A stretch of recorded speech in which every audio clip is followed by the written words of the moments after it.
USCHO.com.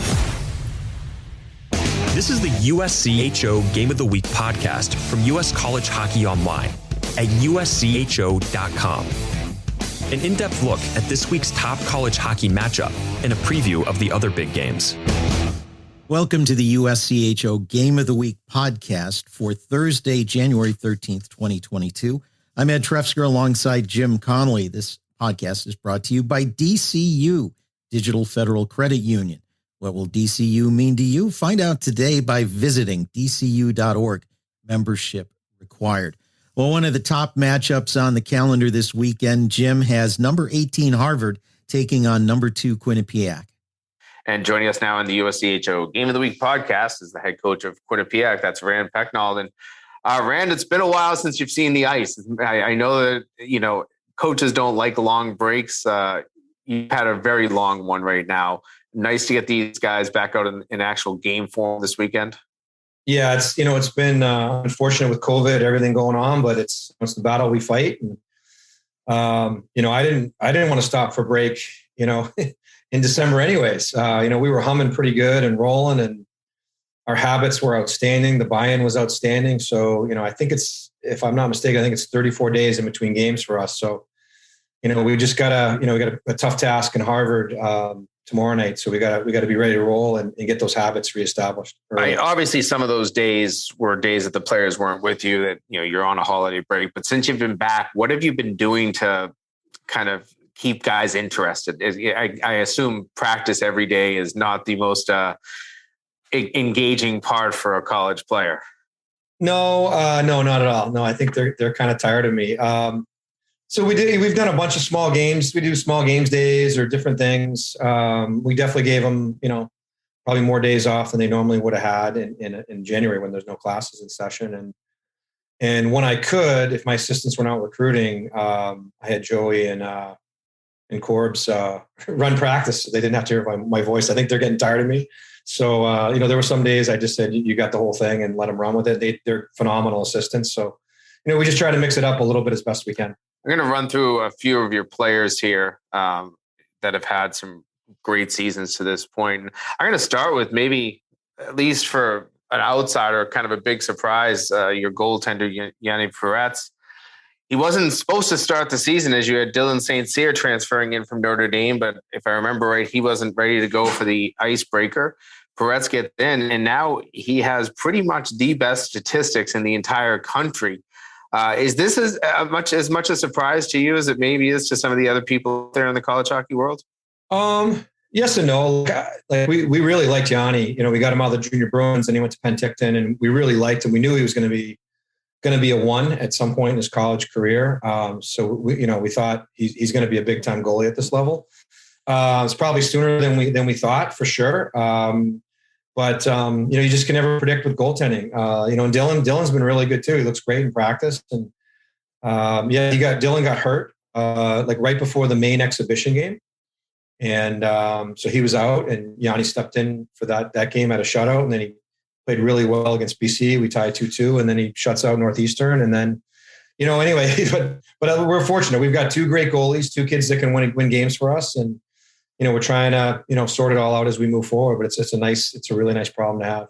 You've had this before. I remember some teams we had a number 1 goaltender, but you've had a couple of really good teams with 2 goaltenders. How do you manage that to keep them, mentally ready at a moment's notice? It's hard. It's hard because they're alpha males. They want to play every game. They don't want to split the net. They want to, they don't even want to give a game to the other kid. We have problems in practice right now. Our third string goalie can't get a rep in practice because Yanni and Dylan don't want to get out of the net, which is why they're so good. But yeah, we've had it in the past, like Shore Ridge and Petrozelli.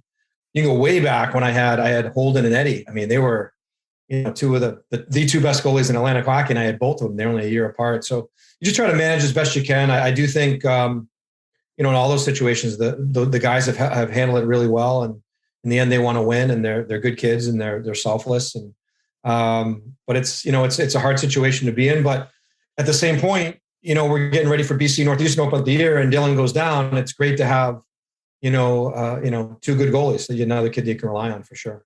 Zach Metz, a defenseman, fourth-year player for you, continues to seem like he gets better each year. Every time I see him, and right there this year, he's nominated now this week for the Hobie Baker Award. Just your thoughts on his career development. Metz is a great story. First of all, high character, A+ kid, works. He's really the epitome of our culture and what we do well. But he kind of came in. He's kind of the 8 out of the gate as a freshman. Maybe worked up to a 7 a little bit later in that year, but he didn't play a lot. He actually, I can't remember the exact amount of games, but we had a lot of injuries at forward. That he played a bunch of games at forward because we were stuck. And remember one game at Maine, we were down. Like I had to play him at center as a 4th line center, and then he got some confidence, and we got some injuries that year, and he got a little bit better. And I just think his buy-in's been outstanding. Everything we teach, we preach, what we talk about to our identity, he just nails it, does it to a T. Anytime we want to show identity clips, it's like Zach Metz, Devon Toews, and Connor Clifton are all over those clips. We got to try to spread it around a little bit, but really happy for him. He's just been an outstanding player for us the last 2 years. And it's nice to see a kid kind of pop, from being kind of a role guy into this. And, you couldn't ask it for a nicer kid. It's going to be mostly league schedule the rest of the way out, but at the end of the month, you do have a nice little in-season tournament that's developed, the Connecticut Ice Tournament with UConn, Sacred Heart, and Yale.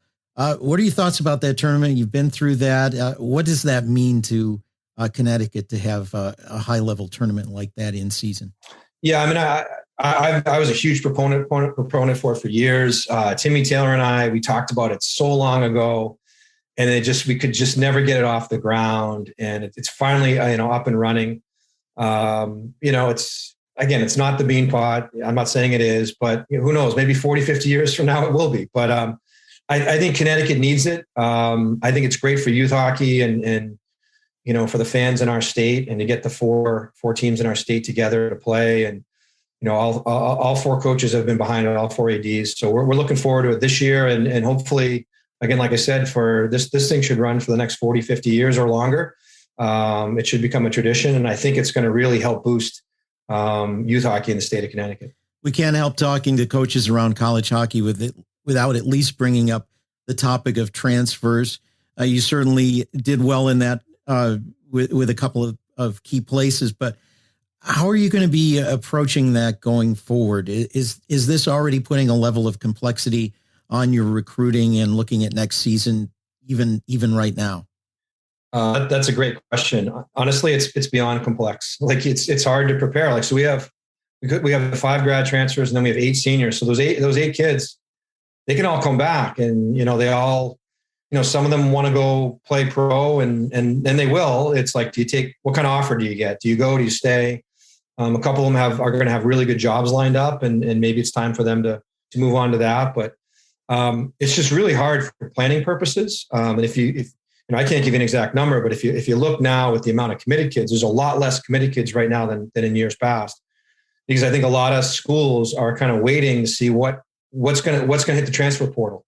You get access to grad transfers, you got access to transfers, from other schools. Now you don't have to sit. So it's been a game changer, and it's chaos, and you just got to kind of figure it out. Certainly, I think Quinnipiac benefited from. Our 5 grad transfers have been outstanding, not only as players, but as leaders. We made sure that we wanted A+ kids in our locker room, and they've been, I can't even begin to talk about how good of kids they are, and from different programs, and brought different things to the table. So we were just thrilled with that. And last year, we didn't go into that transfer portal with this saying, hey, we're going to grab 5 kids.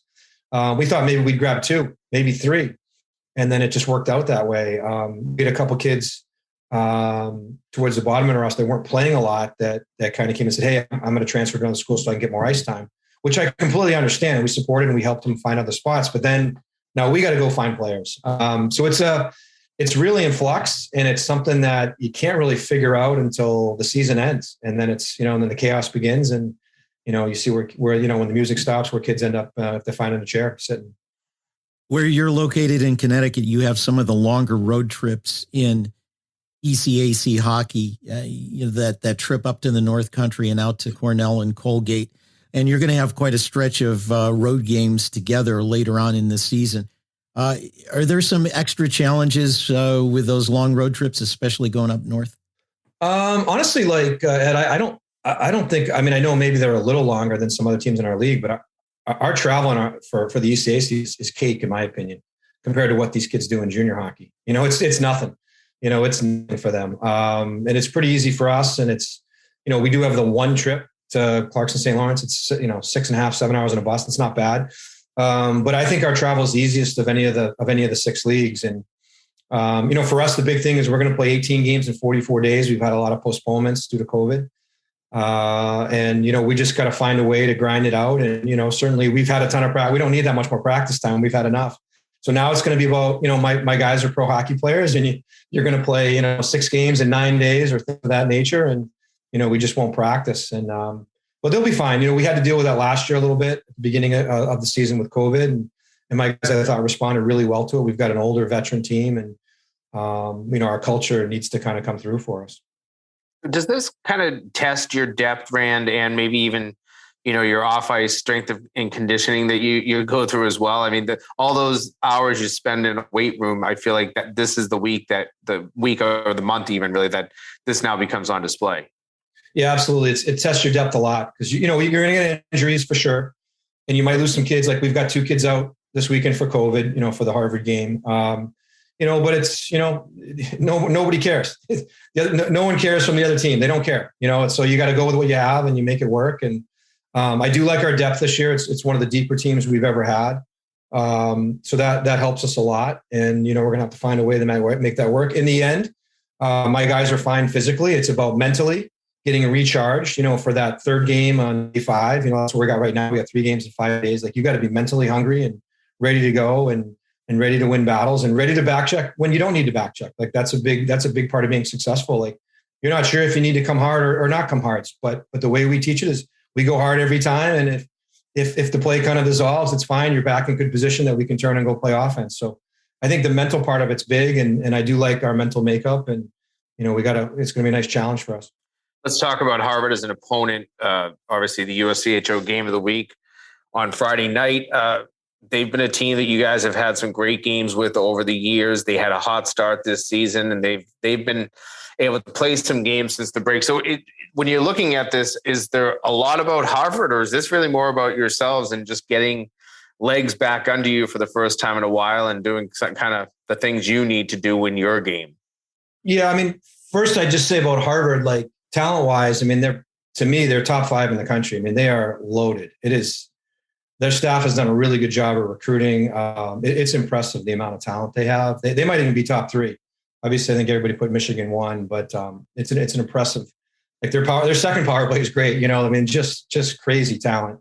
For us, with this game tomorrow night, and we certainly have to worry about Harvard, stay out of the box, and you do certain things on our penalty kill to shut them down a little bit. But I think it's more about us, more about regaining our legs and our battle level.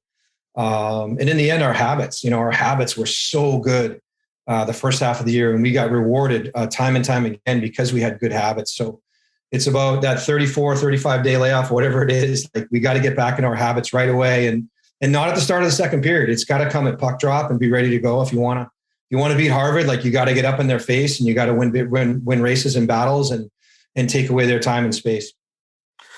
Well, hopefully the rust gets shaken off early. It should be a great game, a great start of a great weekend down in Hamden, as you'll also welcome Dartmouth on Saturday night. But Harvard, Quinnipiac game of the week for USCHO, Rand Pecknold. We always enjoy catching up with you. Thanks so much for your time. Best of luck the rest of the way this season. Absolutely. Anytime, guys. Thanks. That's Quinnipiac head coach Rand Pecknold. We'll be back with more of the Game of the Week podcast in a moment. This podcast is brought to you by DCU, Digital Federal Credit Union. Visit dcu.org. This is the USCHO Game of the Week podcast from US College Hockey Online. Know how people say life happens? Well, for me, life was happening, and I needed a new truck. I didn't have time to shop around for a good loan, so I got one from the dealer, higher interest and all. Month after month, those payments were squeezing me. So I went to DCU. They refinanced my loan and helped lower my rate, which lowered my payments. These days, I have more money in my pocket for whatever life throws at me. What will DCU mean to you? Insured by NCUA. Membership required. Visit dcu.org. We're back with the Game of the Week podcast. And Jim, why don't we start out with the matchup we were just talking about? Number 18 Harvard at number 18 Harvard at number 2 Quinnipiac. I thought it was interesting to hear Rand talk about Harvard being a top 5 or maybe a top 3 team in talent. That's some pretty high praise. It certainly is, and I do know that, Ted Donato and his staff have done a great job of recruiting. They do have some great players there. I would put Quinnipiac in that mix as being a team that has a lot of high end talent too. And obviously that bore itself out in the first half of the season. This is an interesting game though, mostly for the fact that Quinnipiac has been off for such a long time. That's an extended break that no coach ever wants for his team. And that's a lot of practice that you had to have without the ability to play a game. So to see that team come out on Friday night, the one thing I will say about Quinnipiac and any team that's been coached by Rand Pecknold is you don't usually see them come out flat. So I would expect Quinnipiac to have a lot of jump early on Friday night, despite the fact that there's going to be some rust. And they'll work off the rust. But as you heard him say, it's about doing some of the little things and, keeping things simple and just making sure you're taking care about what you have to. And he said he loved his team's habits before the break. And this break, you do worry that some of those habits, deteriorate or become forgotten about. But I do hope that this is a Quinnipiac team that gets right back on the roller coaster because they were playing some really good hockey when they hit the winter break. I love hearing about the competitiveness of the 2 goaltenders. If you have one really great goaltender who can steal some games for you, you can go a long way, even to the national championship. But when you have 2, what a luxury for a head coach. Yeah, Perez was not somebody that a lot of people had on their radar screen when the season happened. So when he had to get thrown into the icebreaker, I had the privilege to call those games on Nesson here in New England. And he was impressive against both Boston College and Northeastern. He gave up a couple of early goals in his first game against BC and then just locked it down. And that just became, kind of his mantra. And he has not had a single game that he's really been, exploded upon. He is putting forth excellent efforts every night. But then you have a guy like Dylan St. Cyr and back, with you. I'm not even saying it back you. I mean, who would imagine that Dylan St. Cyr, a goalie that I think was on the Richter top 10 list last season. This is a kid that transfers from Notre Dame. Everybody expects him to be one of the best goaltenders in the nation. And I don't want to say he's playing backup. They're kind of 1 and 1A right now. And that's a nice luxury for a coach, and especially if you can keep that competitive factor going in the locker room. Make those practices every day about competing. You mentioned Notre Dame. Dylan St. Cyr's former team travels to Ohio State. Notre Dame coming in ranked 13th and the Buckeyes at 16. We talked to Steve Rawlick last week. I have to think that Ohio State is one of the pleasant surprises this season. Not that people expected them to be a bad team, but they're playing very well. And this is as tight a matchup as you could expect. Well, and now you look at the standings in the Big Ten. You have Minnesota with 25 points, Ohio State, Michigan, 2 points back each. Notre Dame is 1 point back of them. So you have one game separates first and fourth place in that league. It does drop off significantly. You're talking about 8 points back to Michigan State and then even further to Wisconsin and Penn State. But, this top 4 in the Big Ten is as competitive as it can be. And you know what's on the line. You want the buys. You want to be able to play some home games here in the playoffs and as many as possible. So, you're going to have a very, very good team in the Big Ten finishing in fourth place. Notre Dame and Ohio State, they get to battle it out this weekend. And, either one of the teams comes away with 6 points out of this weekend. That's a big statement weekend. There'll be some volatility in the top of the Big Ten standings. Number 15, Omaha travels to Magnus Arena Saturday-Sunday series at number 6, Denver. This wasn't on the calendar until a couple of days ago, and I can just imagine all the juggling, writing games on index cards, being on the phone, being on Zoom calls. what a job the NCHC did to get a whole bunch of games rescheduled and rearranged. Yeah, it's been a frustrating couple of weeks for Josh Fenton and the NCHC teams. You had St. Cloud was supposed to play last weekend. They lost that series. Then they were supposed to play Denver this weekend. They had to bail out of that. Omaha was supposed to face North Dakota this weekend. North Dakota had to bail out of that. So what do you have left? You have Omaha and you have Denver. Can you get Omaha to Denver?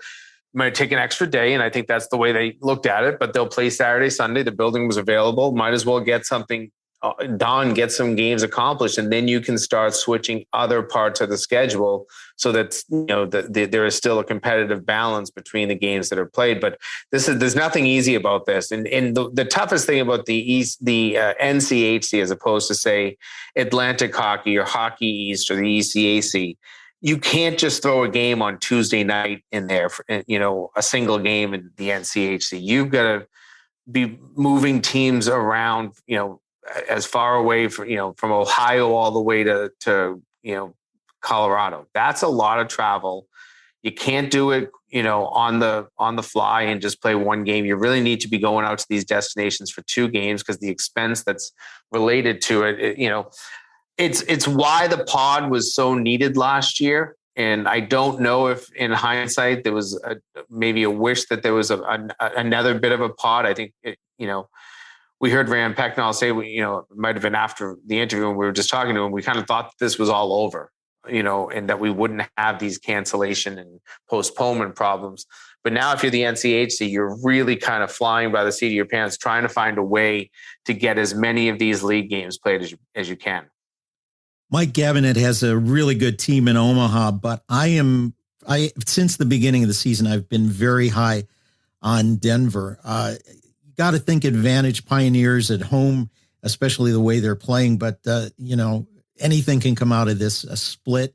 If Omaha came away with more than 3 points on the weekend, they'd be very happy, I'm sure, too.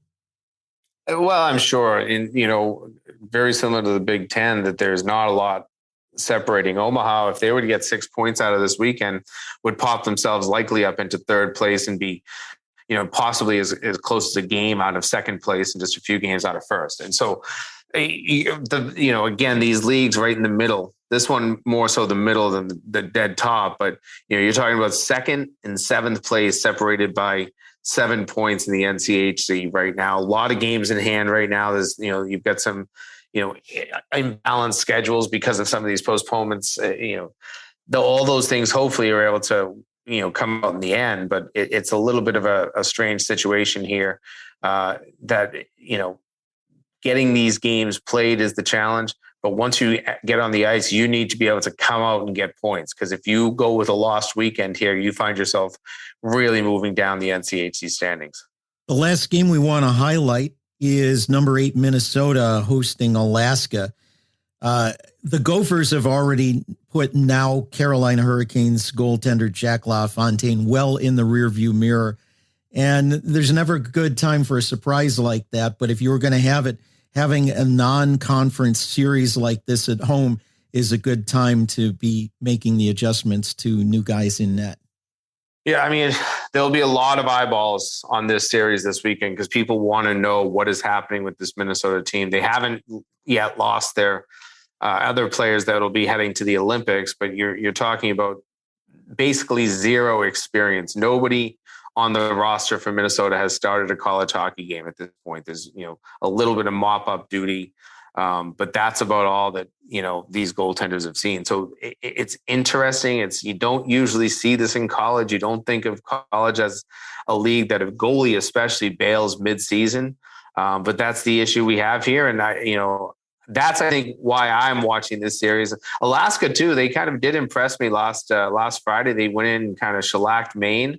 Maine was able to get one back the next night, but this team can score. And when they score and get their offense going, they're a pretty dangerous club. Well, if you get a couple of goals early and rattle a tender, you could maybe pull an upset, but we'll watch for that. And we don't envy Bob Motzko in this situation one bit. Well, you can read about these matchups and, how people might handicap them in the USCHO Bettor's Edge column on Friday at uscho.com. This podcast has been brought to you by DCU Digital Federal Credit Union. What will DCU mean to you? Find out today by visiting dcu.org. Membership required. For Jim Connelly, I'm Ed Trefzger, and we'll catch you next time. This has been the USCHO Game of the Week podcast, a production of U.S. College Hockey Online. Visit uscho.com/podcasts to listen or subscribe.